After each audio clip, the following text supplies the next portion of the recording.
निश्चय प्रेम प्रतीति ते, विनय करे सन्मान।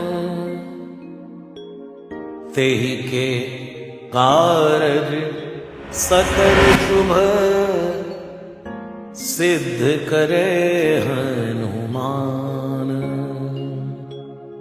जय हनुमंत संत हितकारी, सुन लीजय वर्ज हमारी। जन के काज विलंब न कीजय, आतुर दौरी महासुख दीजय। जैसे कूद सिंधु के पारा, सुरसा बदन पैठ विस्तारा। आगे जाई लंकिनी रोका, मारे लात गई सुरलोका। जाय विभीषण को सुख दीना, सीता निरख परम पद लीना। बागे उजार सिंधु महाभोरा, अति आतुर जमका कर तोरा। अक्षय कुमार कुमार संहारा, धूम लपेट लंक को जारा। ला समान लंक जरि गई, जय जय जय धुन सुरपुर में भई। अब विलंब के कारण स्वामी, कृपा करौ और अंतर जामी। जय जय लक्ष्मण प्राण के दाता, आतुर होय दुख हरहु निपाता। जय गिरिधर जय जय सुख सागर, सुर समूह समरथ भटनागर। ओम हनु हनु हनुमंत हटीले, बैरी मारू वज्र के कीले। गदा वज्र ले बैरी मारो, महाराज प्रभु दासी उबारो। ओंकार हुंकार प्रभु धावो, वज्र गदा हनु विलंब न लावो। ओम ह्रीं ह्रीं हनुमंत कपीसा, ओम हुम हुम हुम हनु हरिहर शीसा। सत्य हो हरि सत्य पाय के, राम दूत धरु मारु जाय के। जय जय जय हनुमंत अगाधा, दुख पावत जन के अपराधा। पूजा जब तब ने में अचारा, नहीं जानत हूँ दास तुम्हारा। बन उपवन मग गिरि ग्रह माही, तुमरे बल हम डरपत नाही। पाए परो कर जोर मनावो, यही अवसर अब की गोहरावो। जय अंजनी कुमार बलवंता, शंकर सुवन वीर हनुमंता। वदन कराल काल कुल घालक, राम सहाय सदा प्रतिपालक। भूत प्रेत पिशाच निशाचर, अग्नि बेताल काल मारी। मर इने मार तो ही शपथ राम की, राघनाथ भर जाद नाम की। जनक सुता हरिदास कहावो, ताकी शपथ विलंब न लावो। जय जय जय धुनि होत आकाशा, सुमिरत होत दुसै दुख नाशा। चरण शरण करि जोर मनावो, यही अवसर अब की गोराओ। उठ उठ चल तो ही राम दुहाई, पाए परो कर जोर मनाई। ओम चम चम चम चपल चलंता, ओम हनु हनु हनु हनु हनुमंता। ओम हम हाक देव कपि चंचल, ओम सम सम सहमि परा निखल दल। अपने जन को तुरत उबारो, सुमिरत होए आनंद हमारो। यह बजरंग बाण जहि मारे, ताहि कहो फिर कौन उबारै। आट करे बजरंग बाण की, हनुमत रक्षा करे प्राण की। यह बजरंग बाण जो जापै, ताते भूत प्रेत सब कापै। धूप दे अरु जपै हमेशा, ताके तन नहीं रहे कलेशा। जय हनुमान जय हनुमान, जय हनुमान जय जय हनुमान। जय हनुमान जय हनुमान, जय हनुमान जय जय हनुमान। जय हनुमान जय हनुमान, जय हनुमान जय जय हनुमान। जय हनुमान जय हनुमान, जय हनुमान जय जय हनुमान। जय हनुमान जय हनुमान, जय हनुमान जय जय हनुमान। जय हनुमान जय हनुमान, जय हनुमान जय जय हनुमान। प्रेम प्रतीति कपि भजे, सदा धरे उर ध्यान। तै के कार्य सकल शुभ, सिद्ध करे हनुमान। उनके साथ उन्हें मंदिर तक ला रही हैं। हिंगन घाट में आपके आगमन पर एक अलग खुशी हमें प्राप्त हो रही है। मंदिर की ओर अग्रसर है वे मंदिर में, हनुमान जी के मंदिर में, जिसे 100 वर्ष पूर्ण होने जा रहे हैं।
पंचायत परिवार प्रबंधन के नाम विश्वविख्यात प्रसिद्ध प्रवक्ता पंडित विजय शंकर जी मेहता मंच पर विराजमान है।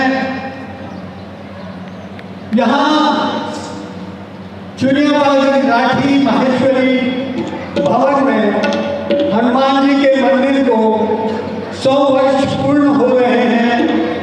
इस उपलक्ष्य में पंचायत द्वारा एक निर्णय लिया गया कि हनुमान जी पर बहुत अच्छे प्रवक्ता श्री विजय शंकर जी को यहाँ आमंत्रित किया जाए। हमारे विनंती को मान देकर उन्होंने हमें हनुमान जन्मोत्सव के ठीक 3 दिन पहले का समय दिया। इत्तेफाक से आज शनिवार है, हनुमान जी का वार है। हम पंडित विजय शंकर जी के बहुत आभार व्यक्त करते हैं जिन्होंने इस छोटे से नगर हिंगन घाट में आना स्वीकार किया और हमें अपने व्याख्यान का लाभ देने का निश्चय किया। मैं ये जो मंदिर है चुनियाबाई राठी परदादी जी है, राठी परिवार के वरिष्ठ सदस्य गोकुल बाबू राठी के उनके द्वारा निर्मित किया गया है। 100 वर्ष पूर्ण हो रहे हैं। इस उपलक्ष्य में हम शताब्दी वर्ष मना रहे हैं। मैं राठी परिवार के वरिष्ठ सदस्य श्री गोकुलदास जी राठी से विनती करता हूँ कि वे यहाँ पधारे और पंडित विजय शंकर जी मेहता का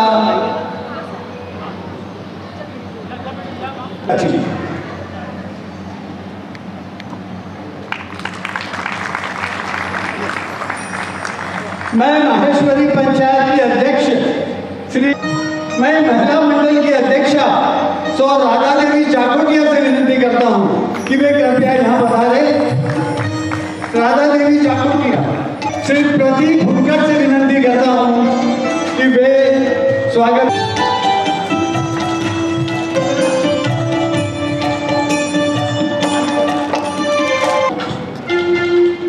पंडित विजय शंकर जी मेहता को मानपत्र देने के लिए स्वागत समिति अध्यक्ष श्री वसंत कुमार जी मोहता एवं माहेश्वरी पंचायत के ट्रस्टी श्री भीकम चंद जी लाहौटी हम एक मानपत्र दे रहे हैं पंडित जी श्री विजय शंकर जी मेहता को। मैं वो पढ़ के सुनाना चाहता हूँ। सरलता, सहजता, विनम्रता, विद्वता, विश्व कीर्तिमान बनाने वाले व्याख्याता, ओजस्वी वाणी, अनेक विषयों के ज्ञाता, लोगों के जीवन में चेतना लाने की प्रतिबद्धता, प्रख्यात जीवन प्रबंधन गुरु पंडित विजय शंकर जी मेहता। मन मुरीद संसार है, गुरु मुरीद कोई साथ, जो माने गुरु वचन को ताका मता घात। हनुमान चरित्र से परिवार प्रबंधन के नाम हिंगन घाट में व्याख्यान हेतु आपका आभार एवं वंदन। अंतर मन से बार बार अभिनंदन। हमेशा मुस्कुराए आप हनुमान भक्त हैं। मैं वसंत बाबू मोहता से और विक्रम चंद लाहौटी से वसंत बाबू मोहता हमारे विजय शंकर जी को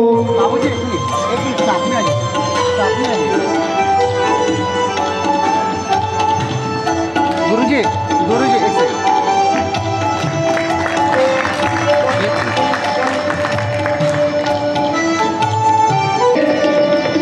एक ऐसे व्यक्ति का परिचय देने का जिम्मा सौंपा गया है किंतु जिनके परिचय की कोई आवश्यकता नहीं है।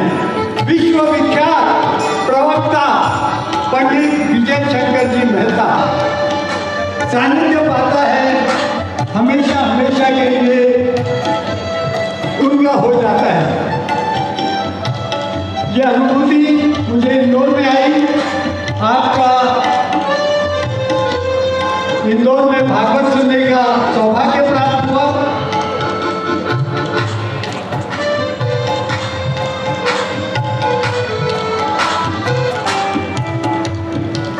मैं सीधा सीधा माइक हवाले करता हूँ परम श्रद्धेय परम। जय श्री कृष्ण, जय राम जी की।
गुरुर्ब्रह्मा गुरुर्विष्णु गुरुर्देव महेश्वर गुरुर्साक्षात् परब्रह्म तस्मै श्री गुरुवे नमः।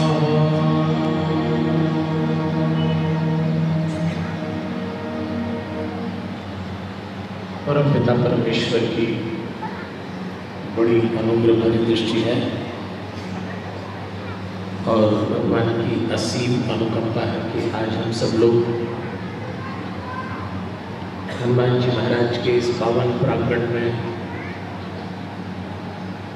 उनके देव स्थान को 100 वर्ष पूर्व जो स्थापना हुई, आज उस उत्सव से जुड़कर थोड़ी देर एक ऐसे विषय पर बात करने के लिए इकट्ठे हुए जिसका सीधा संबंध हमारे जीवन से है। देवियों और सज्जनों, एक बात तो सुनकर आश्चर्य लगता है कि परिवार प्रबंधन और हनुमान जी जो स्वयं ब्रह्मचारी हों, वो परिवार प्रबंधन कैसे समझाएंगे। देखिए, हनुमान जी को समझना हो तो सबसे सरल माध्यम सुंदरकांड है, उससे भी सरल माध्यम श्री हनुमान चालीसा है। आप लोग तो मुझसे अधिक अपडेट होंगे।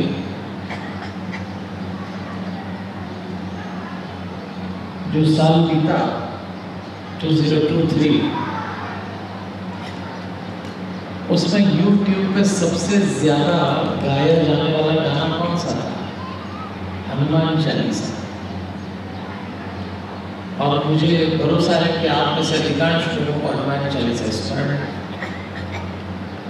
और जब हम हनुमान चालीसा के माध्यम से हनुमान जी महाराज के चरित्र को अपने परिवार से जोड़ेंगे इस दिव्य प्रांगण में उपस्थित परमात्मा के प्रत्येक स्वरूप को सरल प्रणाम करते हुए देवलोकवासी स्वामी नारायण तीर्थ जी, स्वामी सत्यमित्रानंद गिरी जी, मां प्रेमा पांडुरंग जी का को स्मरण करते हुए जोगपीठाधीश्वर आचार्य महामंडलेश्वर स्वामी अवधेशानंद गिरी जी को नमन करते हुए श्री रविशंकर महाराज रावतपुरा सरकार को वंदन, धाम पधारे हुए पूज्य पिताजी वल्लभदास जी को नमन और आप सब बैठे हुए श्रद्धालुओं के भीतर विराजे दिव्यात्मा को सादर प्रणाम करते हुए किस तरह से हम लोग अपनी जिंदगी को उलझा लेते हैं, बिखरा लेते हैं और फिर आगे की जिंदगी उस बिखरे हुए को समेटने में, उस उलझे हुए को सुलझाने में बीत जाती है। ये तो भगवान की बड़ी कृपा है कि हमारे जीवन में कुछ साहित्य ऐसे हैं जिनके माध्यम से हम अपना बिखरा जीवन समेट सकते हैं, उलझा सुलझा सकते हैं। और ऐसे ही एक साहित्य का नाम श्री हनुमान चालीसा है। तो चलिए, इससे पहले कि हम कथा में चलें, एक छोटी सी कहानी सुनिए। ध्यान से सुनिएगा, ये कहानी आज भी आपके काम आएगी और आगे भी आपके जीवन में काम आएगी। एक महात्मा जी शरीर छोड़ रहे थे, उनका देहांत होने वाला था। तो महात्मा जी के शिष्य उनके आसपास खड़े थे।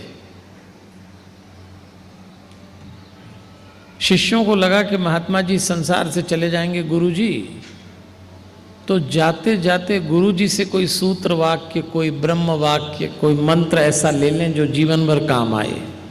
भैया ई को जितना है उतना ही ठीक है, बस बाकी कम करा दो। जो लौट के आ रहा है वो ठीक है, पर बाकी ई को कम करा दीजिए। तो एक ब्रह्मचारी ने देह छोड़ते हुए गुरुजी से कहा कि गुरुजी, आप जाते जाते कोई मंत्र, कोई सूत्र दे दो जो जीवन में काम आए। गुरुजी ने उस ब्रह्मचारी शिष्य का आग्रह सुना तो एक मंत्र दिया, बेटा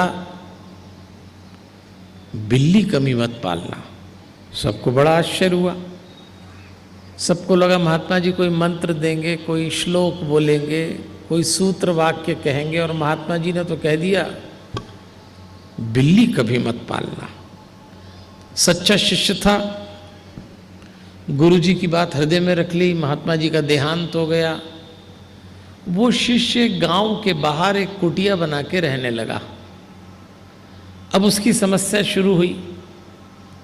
जब वो अपनी कुटिया में दैनंदिनी के कार्य पूरे करके अपनी लंगोटी सुखाता तो चूहे उसकी लंगोटी कुतर लेते। चूहों से बड़ा परेशान था और महात्मा था, हिंसा नहीं करना चाहता। तो चूहे के इलाज के लिए उसने एक बिल्ली पाल ली। फिर महात्मा जी को दया आई कि बिल्ली के लिए गाय की व्यवस्था करना है, तो एक गाय पाल ली। फिर उनको लगा कि गाय बिल्ली की दूध की व्यवस्था अगर गाय से हो गई तो गाय के चारे की व्यवस्था काहे से करूंगा, तो कुटिया के पीछे खेत उगा लिया। और अब महात्मा जी का काफी समय इन सब चीजों में जाने लगा। तो एक दिन गांव के 5-25 लोग इकट्ठे हुए, महात्मा जी के पास पहुंचे और उन्होंने महात्मा जी से कहा कि हम देखते हैं आपका बहुत सारा समय इन सब बातों में चला जाता है, तो हमारे गांव में एक लड़की है बाल विधवा, आपकी सेवा में लगा देंगे तो आपको जब तप हवन यज्ञ पूजन के लिए समय मिल जाएगा। तो महात्मा जी ने कहा जो 5 लोग बोले वो साधु को मंजूर होता है। तो वो बाल विधवा लड़की महात्मा जी की सेवा में लगा दी गई। 6 महीने बीत गए। 6 महीने बाद गांव के 5-25 लोग फिर इकट्ठे हुए, महात्मा जी के पास आए। अब महात्मा जी ने कहा अब क्या है? बोले अब दिक्कत यह है कि गांव में होने लगी है चर्चा और लड़की हो गई बदनाम, अब ये किसी काम की नहीं रही, और आप तो महात्मा हैं, दूसरों के हित के लिए ही साधु बने हैं, तो आप इससे विवाह कर लीजिए। तो महात्मा जी ने बोला जो 5 लोग बोले वो साधु को मंजूर है, तो बाबा जी की शादी हो गई। 2-3 साल 4-5 साल बीत गए, 4-5 बच्चे हो गए।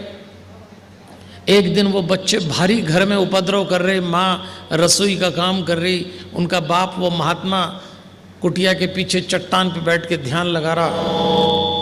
महात्मा की पत्नी उन बच्चों की माँ को बहुत गुस्सा आई, एक बच्चे को चांटा लगाया, दूसरे का कान मरोड़ा, तीसरे को बगल में लपेटा, चौथे का हाथ घसीटती हुई वहाँ ले गई जहाँ उसका पति बच्चों का बाप चट्टान पे बैठ के ध्यान लगा रहा है। अपने पति को देखा, बच्चों को दिखाया और ज़ोर से बोली, अरे जब यही सब करना था तो फिर ये सब क्यों किए।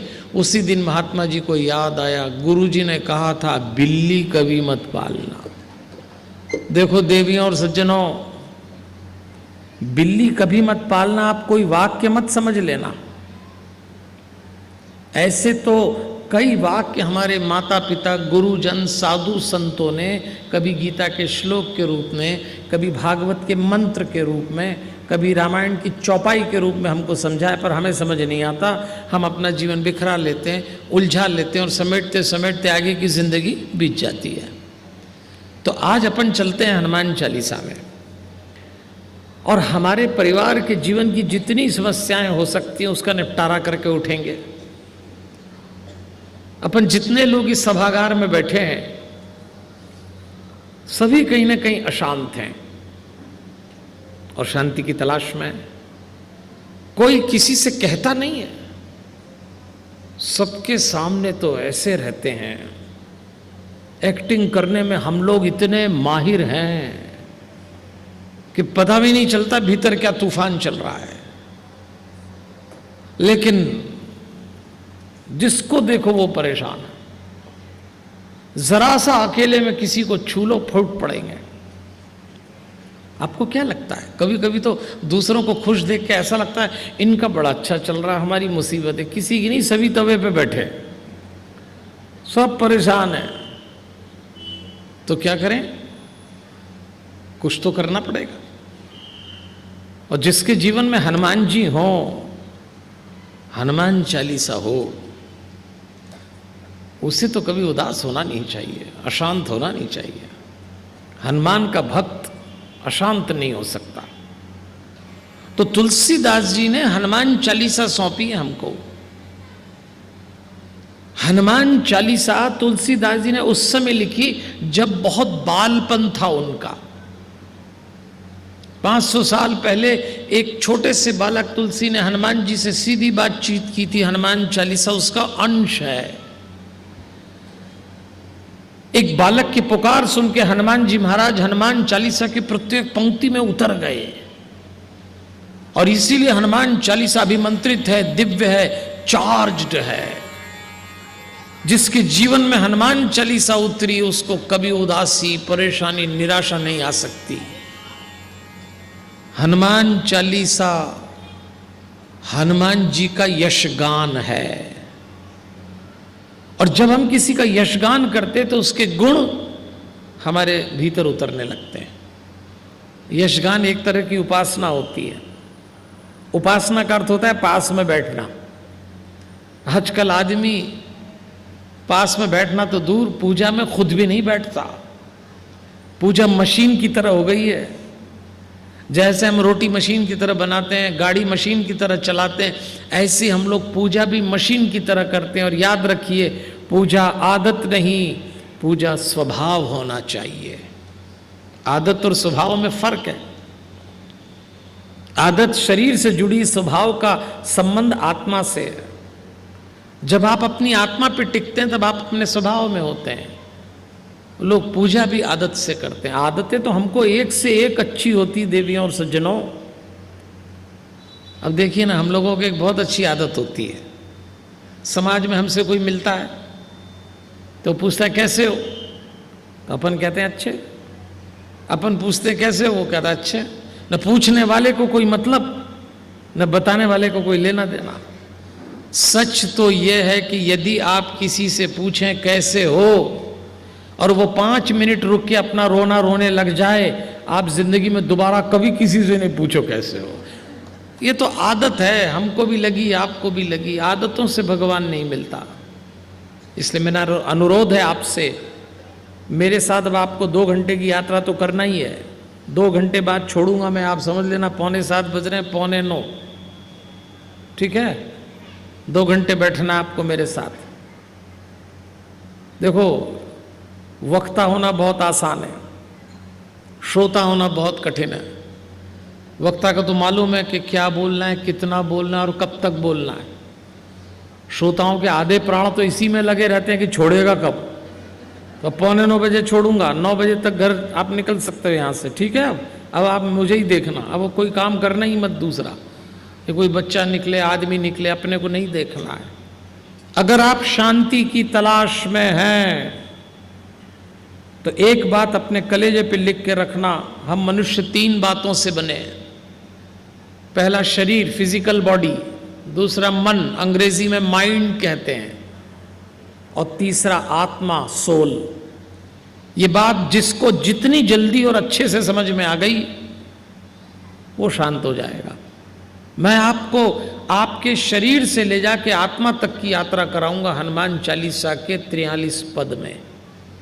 और जब ये व्याख्यान समाप्त होगा आप अपनी आत्मा स्पर्श कर चुके होंगे और फिर आपको शांति कहीं और ढूंढना नहीं है। आपके अलावा न तो कोई आपको शांत कर सकता है और न ही आपके अलावा आपको कोई अशांत कर सकता है। हमारी शांति और हमारी अशांति का सबसे बड़ा कारण हम हैं। अब ये 2-3 बातें दिमाग में रखिए और चलिए हमारे साथ हनुमान चालीसा में अपने परिवार प्रबंधन को समझते हैं। अपन सब घर परिवार लेके बैठे हैं। 43 पद हैं हनुमान चालीसा में, 2 दोहे आरंभ में, 40 चौपाइयां मध्य में और 1 दोहा अंत में, 43। आरंभ कर रहे हैं तुलसीदास जी। श्री गुरु चरण सरोज रज निजमन मुकुर सुधार, बरनौ रघुवर बिमल जस जो दायक फल चारि। श्री गुरु चरण, गुरु को याद करके हनुमान चालीसा आरंभ हुई है। आइए हम सब भी एक बार अपने गुरु जी का स्मरण कर लें। और इस पंक्ति का शाब्दिक अर्थ है कि गुरु के पैर की धूल से मन रूपी दर्पण को साफ करता हूं और भगवान के विमल यश का गान करता हूं जो 4 फल देने वाला है। ये इसका अर्थ है। देखिए तुलसीदास जी ने बड़ी सावधानी से पहली पंक्ति में लिखा है, मन रूपी दर्पण को साफ किए बिना आप हनुमान चालीसा में प्रवेश कर ही नहीं सकते। और मैंने आपसे कहा था ना, हम 3 बातों से बने, शरीर, मन और आत्मा। हम में से अधिकांश लोग अपनी जिंदगी शरीर से शुरू करते हैं और शरीर पे खत्म कर देते हैं। 80 साल के हो जाते हैं लोग, इस शरीर से आत्मा तक की यात्रा नहीं कर पाते, इसीलिए अशांत हैं। क्योंकि जब आप शरीर से आत्मा की ओर जाते हैं तो बीच में मन आता है, माइंड, और मन को अच्छे काम बिल्कुल अच्छे नहीं लगते। दुनिया के जितने गंदे और गलत काम है वो सब ये मन कर चुका और कर रहा है। और मजेदार बात तो ये कि पता भी नहीं लगने देता। ये कथा सुनना अच्छा काम है ना। इस कथा में मन को लगता मेरी धुलाई हो रही है, तो मन आपको कथा नहीं सुनने देगा। इधर देखिए सब लोग, इधर देखिए, इधर देखिए। अभी मैं मन की बोल रहा हूं, कथा किधर हो रही है यार। लेकिन मन एक किक मारता है, और जब मन अंदर से किक मारता है तो गर्दन घूमने लगती है। कथा सुनना नहीं मन को। कौन आया उसको ही देखेंगे। 50 बार देखा होगा जिंदगी में जिसको। अभी कोई उठ के जाएगा तो आपका मन कहेगा ये चले गए, अपन फंसे रह गए। अभी कोई आएगा, आपका मन उसको लेकर आए, गर्दन घूमना शुरू। कथा इधर हो रही है और मन किक करता है, गर्दन घूमना शुरू। एक बच्चा यहां भी लोट लगाएगा, सब देखेंगे। तुम्हारा नहीं है ना तो छोड़ो, फिर जिसका है वो उठाएगा, तुमको क्या लेना देना। लेकिन आप तो बहुत अच्छे लोग हैं, आपकी बात नहीं कर रहा हूं। आपका जो मन है वो कथा नहीं सुनने देगा। इसको गंदे और गलत काम पसंद हैं।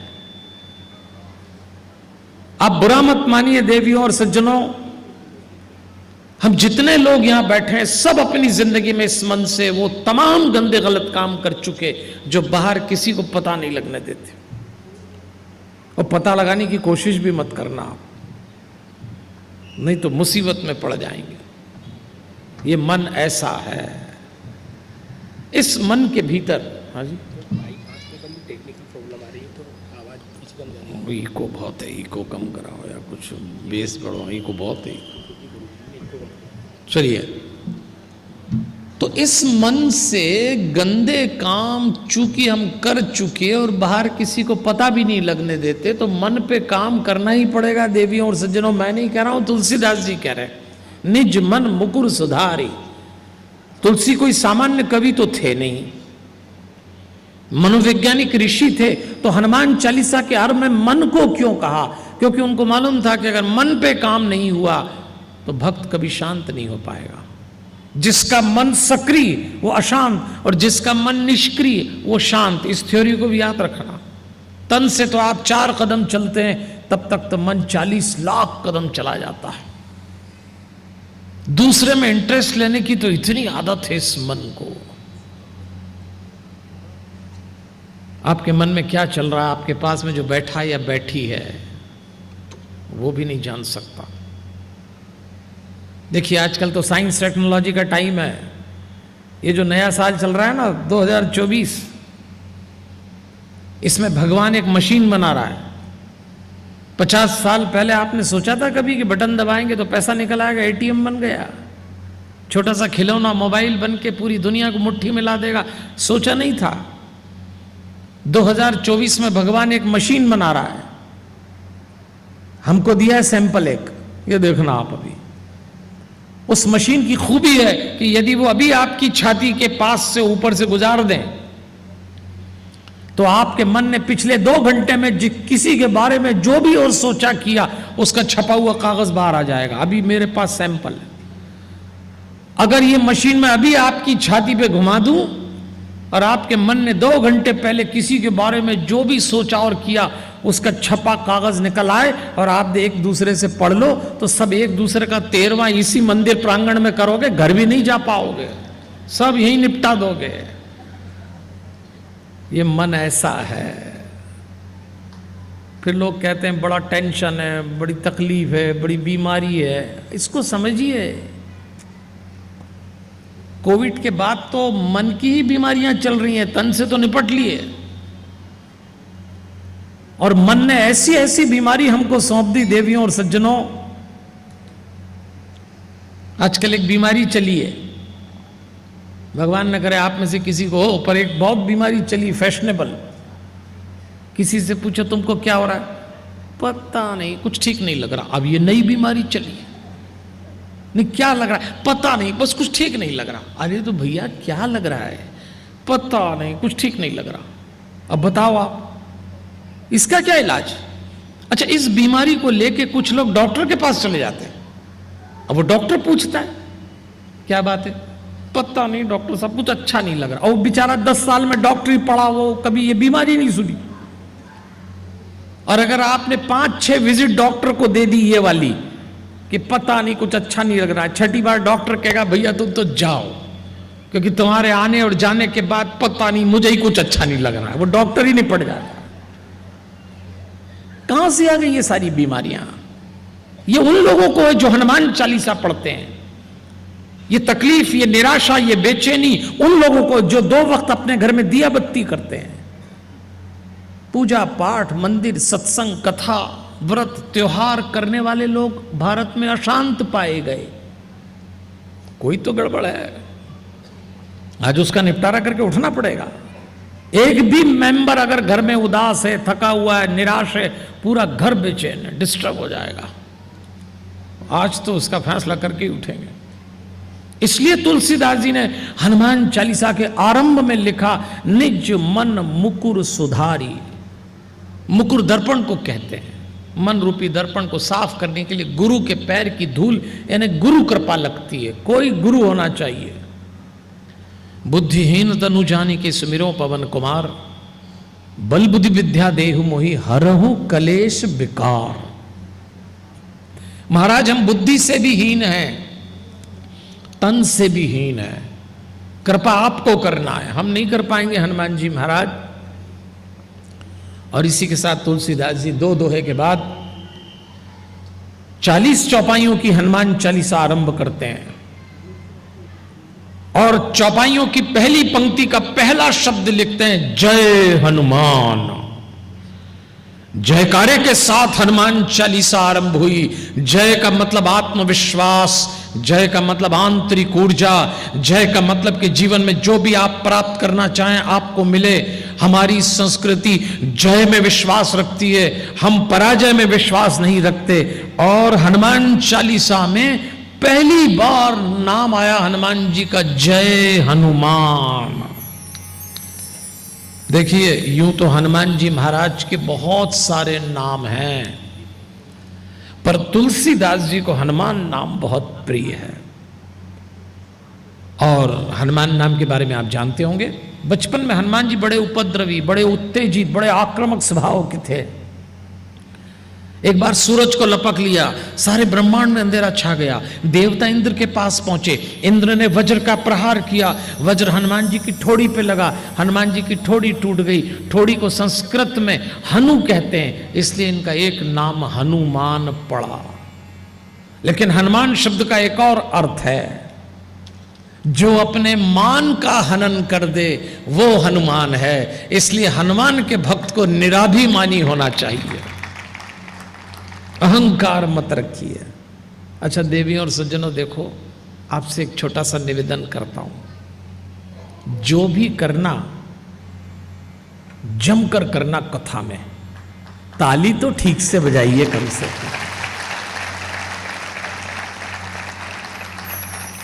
कमाल हो गया, जब आप दोबारा इतनी अच्छी ताली बजा सकते हैं तो पहली बार क्यों नहीं बजाई?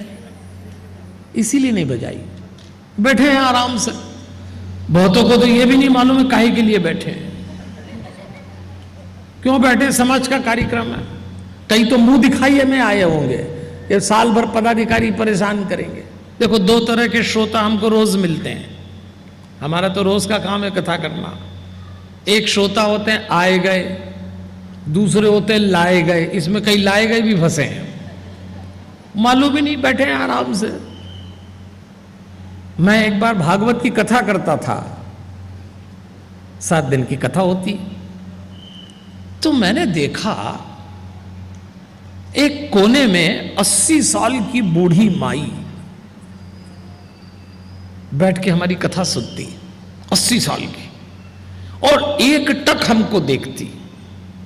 एक टक मतलब तो आप समझते हैं, किसी को एक निगाह देखना, दृष्टि जरा भी इधर उधर ना हो, ऐसे एक टक, जरा भी उधर उधर नहीं देखती। अब आपको कोई 3 घंटे रोज एक टक देखे तो आप भी परेशान हो जाओगे। तो चौथे दिन हम नीचे उतरे, हमने कहा माई आप बड़ी गजब की कथा सुनती हैं, 3 घंटे आप मुझको एक टक देखती हैं, तो आपको कथा कैसी लगती है? उस माई ने जो जवाब दिया, उसने कहा पंडित जी मुझे तो सुनाई नहीं देता। अरे मैंने कहा कमाल है माई, आपको सुनाई नहीं देता तो 3 घंटे मुझको क्या देखती हो? अब जो जवाब उस माई ने दिया वो तो और कमाल का था। उसने कहा पंडित जी ये सब तो मुझे नहीं मालूम, बस मैं तो इतना जानती हूं कि पिछले 6 महीने से मेरी बहू से लंबा पंगा चल रहा है और मुझे मेरी बहू की सूरत बिल्कुल अच्छी नहीं लगती, और उसके मुकाबले आप थोड़े ठीक दिखते हो, तो आप ही को देखती रहती हूं। अब बजाइए ताली। हाँ, इसमें से तो बहुत सारों को यही नहीं मालूम है काहे के लिए आए। हम तो एक बार भागवत की कथा करते थे, तो एक बूढ़ी माइयों से हमारी बहुत जान पहचान है, तो वो बूढ़ी माई हमारे पास आई, पंडित जी ऐसी कथा बांचना, ऐसी बांचना। मैंने कहा कैसी? बोले मैं मेरी बहू को पकड़ के लाई हूं, उसको अकल आ जाए। अब अकल की कथा हमने पहली बार सुनी, तो पंडित जी बड़ी मुश्किल से पकड़ के लाई हूं, आप ऐसी कथा बांचना, उसको अकल आ जाए। हमने भी कथा बांची। 2 दिन बाद एक युवती आई हमसे मिलने, हमने कहा बहन जी आप कौन? बोले वो हमारी सासू जी, रोज आपके कमरे में आती, मैं उसकी बहू। सच बताइए पंडित जी क्या बोलती मेरी सासू? अब कथा में झूठ भी नहीं बोल सकते। तो मैंने कहा वो कह रही थी आपको अकल आ जाए। बोले आ गई मेरे को अकल क्या? मैंने कहा ये तो आप ही बताओ। बोले पंडित जी ना आप में अकल है ना मेरी सास में अकल है, कथा सुनने से कोई अकल आती है क्या? अब उस दिन हमको पता लगा कथा सुनने से अकल नहीं आती, कथा अकल का काम है ही नहीं। यहां से कथा सुनोगे बह जाएगी, यहां से दिल से सुनोगे रह जाएगी। कथा दिल का मामला है, इसलिए तसल्ली से सुनिए।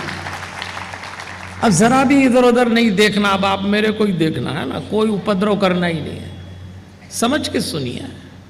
आपको मालूम तो हो कि क्यों आए। जोरदार एक बार हनुमान जी के दरबार में ताली बजाइए, एक बार ऐसा गुंजन। रामदूत अतुलित बलधामा, अंजनी पुत्र पवन सुत नामा। आप राम जी के दूत हैं, मां अंजनी के बेटे हैं। हनुमान चालीसा की आरंभ की पंक्तियों में तुलसीदास जी ने मां अंजनी को याद किया है। देवियों और सज्जनों, हनुमान जी कहा करते थे, मेरे जीवन में जो कुछ भी मेरे पास है मेरी मां का आशीर्वाद है, सबसे बड़ी पूंजी मेरी मां का आशीर्वाद है। और हनुमान जी बिल्कुल ठीक कहते हैं। अगर आप सुंदरकांड का वो दृश्य याद करें, जब हनुमान जी महाराज ने सीता जी को संदेश दिया, सीता जी ने हनुमान जी को आशीर्वाद दिया, तो हनुमान जी ने मां के आशीर्वाद पे एक पंक्ति बोली है। जिन लोगों को अपनी मां के आशीर्वाद का मान करना, उनको सुंदरकांड की ये चौपाई अपने घर में लिख के रखना चाहिए। हनुमान जी ने कहा था, अब कृत कृत्य भयऊ में माता, मां अब मैं कृतकृत्य हो गया। क्यों? आशीष तब अमोघ विख्याता। मां आपका आशीर्वाद अमोघ है, अचूक है, अतुलनीय है। और याद रखिएगा देवियों और सज्जनों, जिंदगी में कोई भी गलती कर लेना, कोई अपराध कर लेना, कोई पाप कर लेना, पर एक भूल मत करना, अपनी मां के हृदय को ठेस मत पहुंचाना। मां को ठेस यहां पहुंचाओगे, घायल ऊपर बैठा परमात्मा हो जाएगा। मां का बड़ा मान। अंजनी पुत्र पवन सुत नामा, महावीर विक्रम बजरंगी, कुंती निवार सुमति के संगी, कंचन बरण विराजे सुवेशा, कानन कुंडल कुंचित केशा, हाथ वज्र ध्वजा विराजे, कांधे मूंज जनेऊ साजे। इन दो चौपाइयों में तुलसीदास जी ने हनुमान जी के श्रृंगार का वर्णन किया है। कोई हनुमान जी को ब्रह्मचारी मानकर ओगड़ न समझ ले। हमारे हनुमान जी बहुत तैयार रहते हैं, सजे सुसज्जित, व्यवस्थित और श्रृंगारित। और हनुमान जी अपने भक्तों से भी कहते हैं, तैयार रहा करो जरा। कितनी बढ़िया पंक्ति लिखी, कंचन बरण विराज सुबेशा, सोने जैसी सुगंधित देह है, सुंदर वस्त्र पहने हुए, कानों में कुंडल है, घुंघराले बाल हैं, गले में मुंज की माला, हाथ में ध्वजा वज्रे। ये हनुमान जी का श्रृंगार है। और इसीलिए हनुमान जी कहते हैं, मेरे भक्तों को तैयार रहना चाहिए।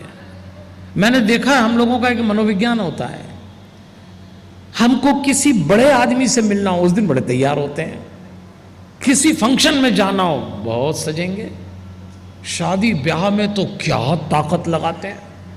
कई तो इतना तैयार होते हैं कि यदि पार्टी में दो चार तारीफ न करें तो घर आके उनकी तबीयत बिगड़ जाती है। लेकिन मैंने देखा है, लोगों को मंदिर जाना हो तो सबसे साधारण कपड़ों में लोग मंदिर जाते हैं, ये सोच के कि अब यहां कौन देखने वाला है। अरे दुनिया के सबसे बड़े मालिक के दरबार में जब जाया करो, खूब तैयार होके जाया करो। भगवान को श्रृंगारित भक्त बहुत अच्छे लगते। और ऐसे ही फटीचर कपड़े पहन के गए तो भगवान को लगता है इसका टेस्ट ऐसा ही है, तो फिर वैसा ही बना देता है। ये भी समझ लो। मैं कई भाई साहब लोगों को जानता हूं, इतनी जल्दी में रहते हैं वो लोग कि नहा के निकले और टाइम रहता नहीं, काम पे भागना है तो ऐसी अगरबत्ती, ऐसी दिया, पूजा का भी टाइम नहीं लोगों के पास। इतनी जल्दी में तो मैंने भाई साहब लोगों को देखा, निकलेंगे और टॉवेल में ही भगवान को निपटा देंगे। अरे कमाल हो गया, भगवान टॉवेल में निपट रहे। और बाहर घंटी बजी, कोरियर आया तो कुर्ता पजामा डाल के कोरियर से मिलने जा रहे हैं। कमाल कर दिया आप। भगवान सत्यम शिवम सुंदरम में ही निपट रहे और आप जमाने भर में तैयार जाएं, ये तो नहीं चलता। भगवान के सामने श्रृंगारित जाए। इसलिए तुलसीदास जी ने दो चौपाई लिखी, शंकर सुवन केसरी नंदन, तेज प्रताप महाजगबंदन, विद्यावान गुणी अति चातुर, राम काज करीबे को आतुर। इस चौपाई में चार बातें हनुमान जी के लिए लिखी है, ध्यान से सुनना। विद्यावान, गुणी, अति चातुर और राम काज करीबे को आतुर। विद्यावान, गुणवान, चतुर और आतुर। विद्यावान, हनुमान जी खूब पढ़े लिखे हैं, वेल एजुकेटेड। आप हनुमान जी को सिंदूर पे पत्थर लपेटी मूर्ति मानने की भूल मत करना। आप हनुमान जी को रामलीला क्या एक छोटा सा उछल कूद करने वाला पात्र समझने की भूल मत करना। आप हनुमान जी को राम जी की सेना का छोटा सा सैनिक मत मान लेना। हनुमान जी परम विद्वान है, खूब पढ़े लिखे, और हमें अपने बच्चों को हनुमान जी से इसीलिए जोड़ना है कि हमारे बच्चे खूब पढ़े लिखे हों। मैं तो निवेदन करता हूं देवियों और सज्जनों, अपनी हैसियत के बाहर जाके कपड़े मत पहनना, अपनी हैसियत के बाहर जाके मौज मस्ती मत करना, अपनी हैसियत के बाहर जाके खाना मत खाना, अपनी हैसियत के बाहर जाके शादी मत रचाना। लेकिन अपनी हैसियत के बाहर जाकर बच्चे पढ़ाना पड़े तो जरूर पढ़ाना, विद्या का कोई विकल्प नहीं होता। यह खूब पढ़ने लिखने का युग है, स्वयं पढ़िए, बच्चों को पढ़ाइए। लेकिन ध्यान रखना, क्या शब्द लिखा तुलसीदास जी ने, विद्यावान गुणी। हनुमान जी केवल पढ़े लिखे नहीं थे, गुणवान भी थे। गुणवान का मतलब संस्कार। पढ़ा लिखा व्यक्ति यदि दुर्गुण पाल ले तो समाज के लिए बड़ा घातक होता है। आज भी हम कई लोगों को जानते हैं जो बहुत पढ़े लिखे हैं पर गलत काम करते हैं, दुर्गुण पालते हैं। रावण कोई कम पढ़ा लिखा था? श्री राम जी और हनुमान जी से ज्यादा पढ़ा लिखा था, लेकिन दुर्गुण पाल लिए तो आज तक समाज उसकी कीमत चुका रहा है। हम अपने बच्चों को अच्छी सी अच्छी शिक्षा दें, पर देवियों और सज्जनों, गुणवान यानी संस्कार भी हमको देना पड़ेंगे। और संस्कार किसी स्कूल कॉलेज यूनिवर्सिटी में नहीं मिलते, संस्कार घर में मिलते हैं, और घर में भी माता पिता से। अगर आपने बिना संस्कार के बच्चे शिक्षित किए तो बिना संस्कार के शिक्षित बच्चे मानव बम बन जाएंगे और आपके घर में विस्फोट होगा, आप कुछ नहीं कर पाएंगे। इसलिए हनुमान जी से जोड़ने का नाम संस्कार है। विद्यावान गुणी, अति चातुर, क्लेवर है, आतुर, पैशन, आलसी नहीं है। आज हमारे बच्चों के जीवन में आलस्य उतर आई है, ये नहीं होना चाहिए। हनुमान जी से जुड़ने का मतलब ही है, विद्यावान गुणी अति चातुर, राम काज करिबे को आतुर। फिर लिखा, प्रभु चरित्र सुनबे को रसिया, राम लखन सीता मन बसिया। अब भगवान श्री राम के चरित्र को सुनने में रसिया हैं। अब देखिए देवियों और सज्जनों, रसिया रूप शब्द सामान्य रूप से उस व्यक्ति के लिए बोला जाता है जो थोड़ा आचरण से गिरा हो, वासनाओं से घिरा हो, उसको रसिया कहते हैं। तो तुलसीदास जी ने हनुमान जी को रसिया लिख दिया। तो किसी ने पूछा कि महाराज आपने इनको रसिया लिख दिया? हाँ, तो तुलसीदास जी ने कहा, हाँ हनुमान जी रसिया हैं। क्या मतलब है रसिया का? तो तुलसीदास जी कहते हैं रसिया का एक ही मतलब है, जो भीतर से नीरस न हो। हम सब भीतर से नीरस है, बुरा मत मानिए, सूख गए बिल्कुल। जरा सा अंदर झांको, ऐसा लगता है टूटे हुए, बिखरे हुए, थके हुए, निराश, एंग्जाइटी में, डिप्रेशन में है कई लोग तो। अरे राम रस से रसाभोर रहो, इसका मतलब रसिया है। आज भारत के घरों में जो समस्याएं चल रही हैं उसमें से एक समस्या ये भी है, लोग बहुत उदास हो गए। देखिए मेरा तो बहुत घरों में आना जाना है, पूरे देश दुनिया में घूमता हूँ, लोगों के घर जाता हूँ। तो मैं जब भी किसी के घर जाता हूँ, हमारे सामने तो लोग बहुत अच्छी एक्टिंग करते हैं खुश रहने की, हम मुड़े नहीं कि चालू हुआ कार्यक्रम। तो मैं देखता हूँ इस घर में क्यों उदासी उतरी है। हम तो जिस भी घर में जाते हैं उसकी दीवार और उसके दरवाजों के कान में कह के आते हैं, आप इस परिवार की प्रसन्नता, आप इस परिवार की खुशी की रक्षा करना। हे दीवार, हे दरवाजे, इस परिवार में दुर्गुणों का प्रवेश न हो। इस परिवार में 2 वक्त दिया बत्ती होती है, यह वैष्णव परिवार है। और भक्त को कभी उदास नहीं रहना चाहिए। देवियों और सज्जनों, मैं आपको एक बात कहता हूं, मैं बहुत कथाएं करता हूं। 5 उद्देश्य के लिए मैं देश दुनिया में कथा करता हूं। हमारा पहला उद्देश्य है हनुमान चालीसा मंत्र बने, यह हमारा पहला उद्देश्य है। हमारा दूसरा उद्देश्य है हनुमान जी युवाओं के रोल मॉडल हों। हमारा तीसरा उद्देश्य है माताओं बहनों के जीवन में हनुमान जी आत्मविश्वास बन के उतरें। हमारा चौथा उद्देश्य है पूजा पाठ से पाखंड मिटना चाहिए। और हमारा 5वां उद्देश्य है, कथाएं तो सिर्फ बहाना है, हमें तो परिवार बचाना है, भारत के परिवार बचना चाहिए।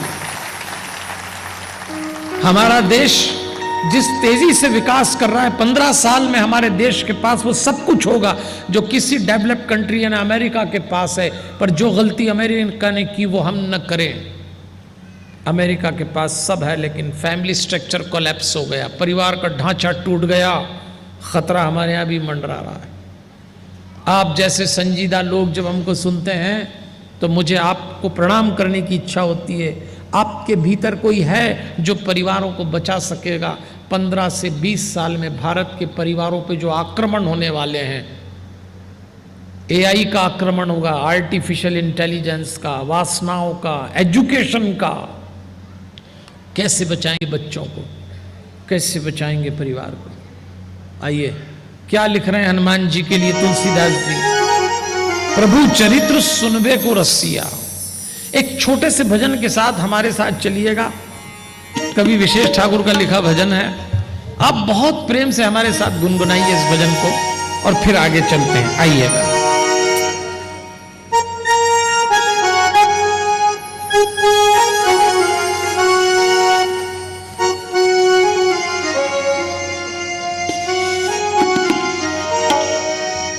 दरो दीवार के कानों में दो बातें सुनाना है। सब दीवार के कानों में दो बातें सुनाना है। दरो दीवार के कानों में दो बातें सुनाना है। कथाएं तो बहाना है,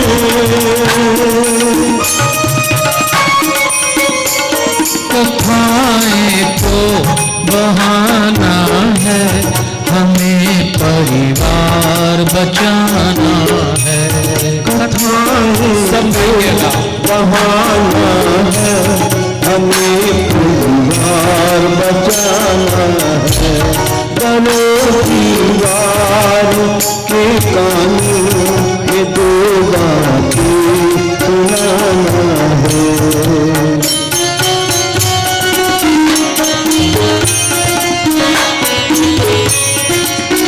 देखिए, थोड़ा रसिया शब्द को समझ लें। ये रसिया की वृत्ति परिवारों में उतरना चाहिए। नीरसता भारत के परिवारों से मिटना चाहिए।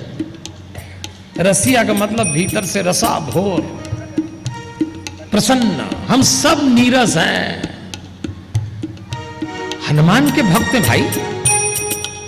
हनुमान जी का एक नारा है देवियों और सज्जनों, सुबह हो कि शाम हो, अपनों से मिले कि गैरों से मिले, घर में हो कि बाहर हो, जरा मुस्कुराइए, जरा मुस्कुराइए। हनुमान जी का नारा है, जरा मुस्कुराइए, जरा मुस्कुराइए। अरे आप ही लोगों से बोल रहा हूं मैं, 4 बार बोल दिया मैंने। आप तो ऐसे सुन रहे जैसे हमारे उठावने की बैठक चल रही है। अरे इतना सीरियस कोई कथा सुनता है क्या? कथा सीरियसली सुनना चाहिए, सीरियस होके नहीं सुनना चाहिए। आप में से कुछ तो ऐसे सुन रहे हैं जैसे हम आखिरी बार बोल रहे हो। हनुमान के भक्त को मुस्कुराना चाहिए। देखो, जब मैं आपसे कहता हूं जरा मुस्कुराइए, 2-4 बार मैंने कहा तो आपने भी स्माइल पटक दी कि पंडित पीछे पड़ गया। जरा मुस्कुराइए का मतलब समझना आप। जरा मुस्कुराइए का एक ही मतलब है, अपने घर में अपने लोगों को देख के मुस्कुराना।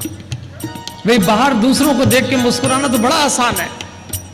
आप घर से बाहर निकलिए, ऑफिस जाइए, बाजार जाइए, पार्टी में जाइए, लोगों से मिलिए, खूब मुस्कुराते हैं। मैंने देखा ये दिन भर मुस्कुराने वाले लोग दुकान पे, फैक्ट्री में दिन भर मुस्कुराते हैं, लेकिन जब शाम को घर आते हैं, आहा, तब आप इनका चेहरा देखना, ऐसा लगता है जैसे मोहल्ले ने 200 जूते लगाए हो इनको। ऐसा सड़ा मुंह करके घर में एंट्री लेंगे और घर के लोग पूछेंगे क्या बात है, आज बड़े परेशान दिख रहे हो, अरे दूर हटो, दिमाग खराब हुआ, दिमाग खराब हो गया। दिन भर मुस्कुरा रहे, घर में नहीं मुस्कुराते। अगर आप आज हनुमान चालीसा का प्रवचन सुन रहे हैं और अपने परिवार में प्रसन्नता, प्रेम, आनंद और शांति चाहते हैं तो आज एक संकल्प लेके उठिए। बिना संकल्पित कथा नहीं सुनना चाहिए। ये जो प्रसाद अभी थोड़ी देर बाद आपको मिलेगा, ये तो मलमूत्र बन जाएगा 7-8 घंटे में। एक ऐसा प्रसाद लेके जाइए संकल्प का कि आज के बाद जब भी अपने घर में घुसेंगे मुस्कुराते हुए और जब भी घर से निकलेंगे मुस्कुराते हुए, तब बात समझ में आएगी आपने लिए। हाँ, अब जिसने ताली बजाई उसको हनुमान जी की सौगंध। हाँ, ऐसे ही चलेगा क्या? आज जितने पति पत्नी साथ में आए हैं, एक संकल्प लें, आज जैसी घर में घुसना और जैसी दरवाजा खुले तो पत्नी पति को देखकर और पति पत्नी को देखकर क्या करना है। एक हाथ बेहोश भी हो सकता है, यह भी बता रहा हूं, कल के कार्यक्रम में आ ही नहीं पाएगा। क्योंकि कई पत्नियों ने अपने पति को और कई पतियों ने अपनी पत्नी को मुस्कुरा के एक्टिंग करते देखा है। लोग अपने घर में अपने लोगों को देख के नहीं मुस्कुराते।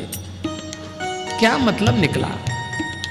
लोगों ने इतने पत्थर पूजे मंदिरों में कि आपने पत्थरों में प्राण डाल दिए और आपके घर में जो जीते जाते लोग थे उनको आपने पत्थर बना के छोड़ दिया। ये दोहरी बात नहीं चलेगी।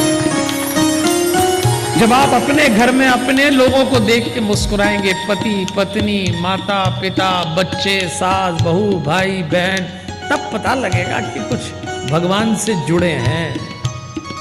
रसिया का ये मतलब।